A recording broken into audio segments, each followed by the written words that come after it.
Temos aí com mais um alternadorzinho aberto. Esse é troca de rolamento só, mas está muito sujo, muito sujo, muito sujo. Tá aí o bichinho.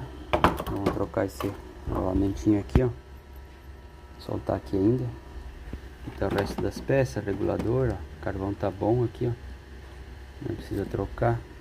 Aqui tá a placa. Esse aqui tem um pouquinho ruim de tirar aqui, ó, da placa.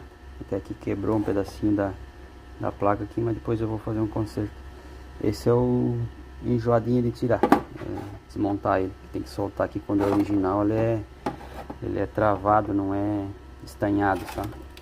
Esse aqui é o rotor.